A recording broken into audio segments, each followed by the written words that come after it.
Assalamualaikum warahmatullahi wabarakatuh. Baik, pada video kali ini saya akan mempresentasikan proposal penelitian tindakan kelas. Perkenalkan, nama saya Ulfa Husnul Khotimah, NIM 1959-1241 dari lokal PGMI 6H. Dosen pengampu mata kuliah penelitian tindakan kelas yaitu Bunda Ummul Khair, MPD. Pada proposal penelitian tindakan kelas kali ini, saya menggunakan judul Peningkatan Kemampuan Kelas 2 dalam menulis puisi menggunakan metode natural learning pada pembelajaran bahasa Indonesia di SD Negeri 1 Ederas. Latar belakang pada penelitian ini yaitu berdasarkan wawancara guru kelas 2 SD Negeri 1 pada tanggal 30 Mei 2002 di kediaman beliau. Hasil wawancara yang didapatkan adalah kesulitan siswa dalam memahami cara menulis serta kurangnya hasil belajar siswa disebabkan oleh kurangnya efektif model pembelajaran yang digunakan oleh guru sehingga hasil belajar siswa itu menurun. Kemudian identifikasi pada penelitian tindakan kelas ini yaitu 1. Kemampuan siswa dalam memahami menulis puisi masih kurang. Yang kedua yaitu kemampuan guru dalam memilih metode pembelajaran yang digunakan dalam menulis puisi itu kurang efektif. Yang ketiga yaitu siswa belum mengerti teknik-teknik yang digunakan dalam menulis puisi.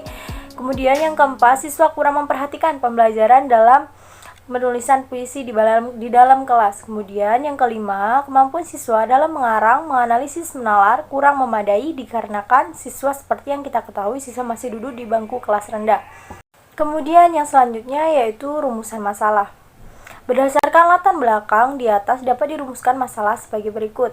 Yang pertama yaitu bagaimana penerapan model pembelajaran yaitu metode natural learning dalam meningkatkan kemampuan siswa kelas 2 dalam menulis puisi tersebut pada pembelajaran bahasa Indonesia di kelas di SD tersebut. Yang kedua, bagaimana peningkatan kemampuan siswa dalam menulis puisi pada kelas 2 pada SD tersebut menggunakan model pembelajaran natural learning. Kemudian yang selanjutnya yaitu tujuan.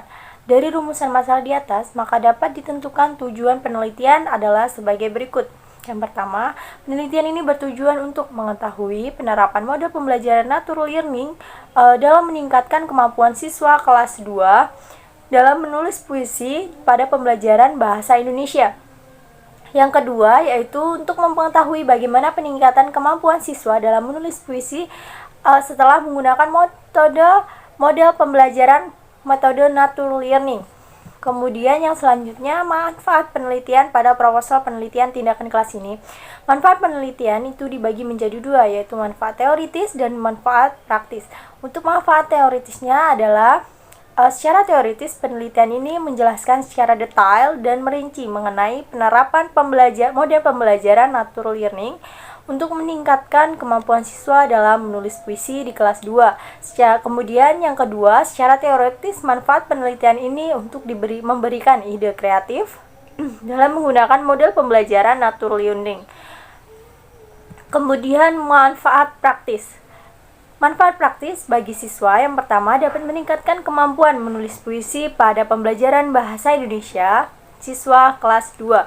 Kemudian bagi guru dapat menjadikan alternatif dalam meningkatkan kemampuan menulis siswa pada pembelajaran bahasa Indonesia siswa kelas 2. Untuk bagi sekolah yaitu dapat memberikan penemuan baru terkait penggunaan model pembelajaran yang modern dan mudah. Kemudian bab kedua, landasan teori. Landasan teori yang pertama yaitu menulis. Menulis adalah proses mengungkapkan gagasan, pikiran, dan perasaan dalam bentuk tulisan. Kemampuan menulis merupakan salah satu jenis kemampuan berbahasa yang bersifat produktif, yang merupakan kemampuan yang menghasilkan tulisan. Kemudian landasan teori yang kedua yaitu puisi. Puisi adalah karya yang disusun dalam bahasa imajinatif, penuh ekspresi, dan penuh makna. Karya puisi mengandung nilai estetika tersendiri. Komponen-komponen puisi yaitu meliputi 1. Pengimajian, yang kedua kata, yang ketiga bahasa, yang keempat rima, yang kelima metrum, yang keenam tipografi, yang ketujuh amanat, yang kedelapan tema, dan kesembilan adalah nada. Kemudian bahasa Indonesia. Bahasa Indonesia merupakan salah satu mata pelajaran yang diajarkan mulai dari jenjang pendidikan dasar sampai pendidikan tinggi.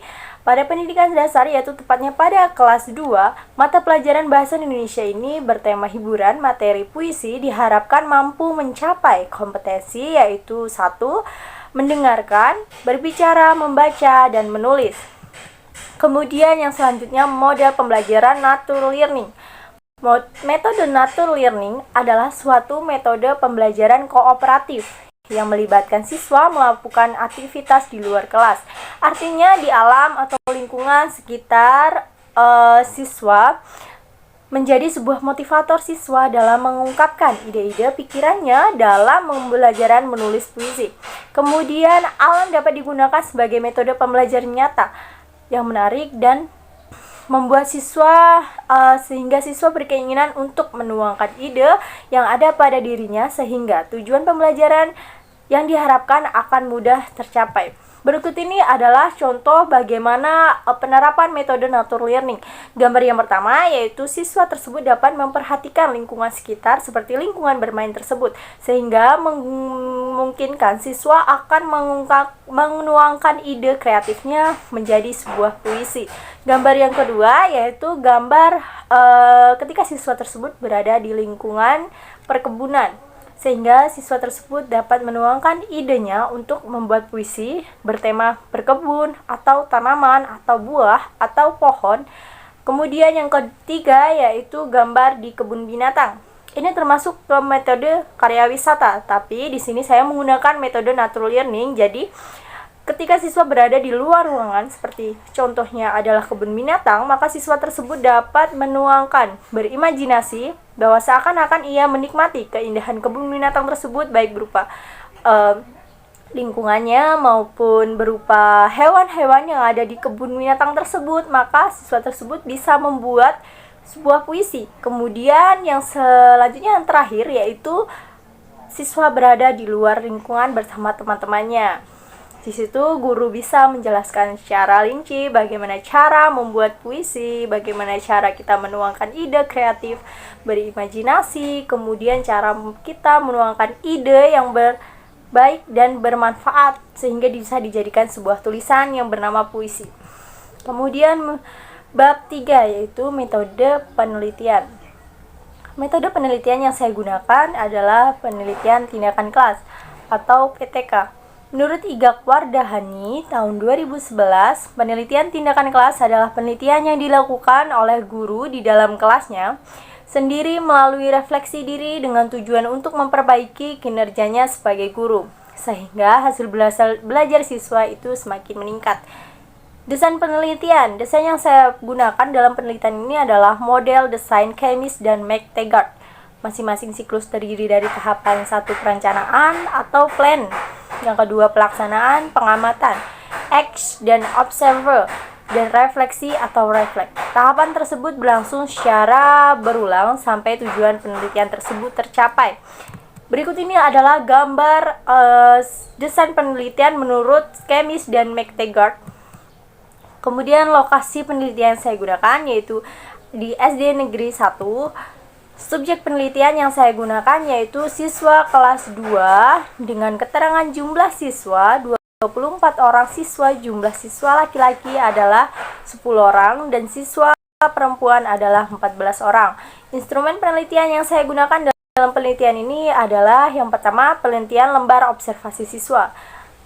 Alat pengumpul data yang digunakan untuk merekam segala peristiwa dan kegiatan yang terjadi dan mengukur aktivitas siswa dan guru pada saat kegiatan belajar mengajar berlangsung. Ini adalah contoh lembar observasi siswa siklus 1 yang saya gunakan dalam penelitian kali ini. Kemudian ini adalah lembar observasi guru yang saya gunakan dalam penelitian tindakan kelas ini.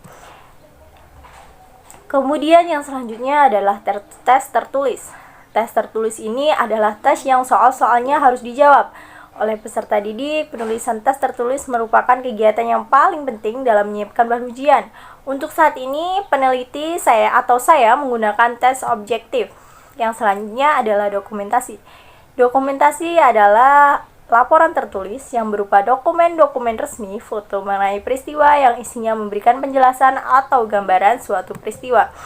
Kemudian yang selanjutnya adalah catatan lapangan.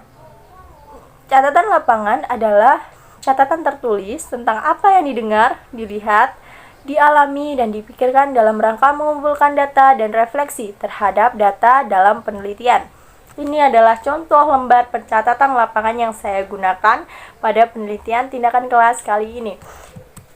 Baiklah, itulah tadi presentasi proposal penelitian tindakan kelas saya. Apabila saya ada kesalahan atau apabila ada yang tidak berkenan atau kemampuan saya berbicara kurang mumpuni, saya minta maaf, saya mohon maaf. Saya akhiri, wassalamualaikum warahmatullahi wabarakatuh.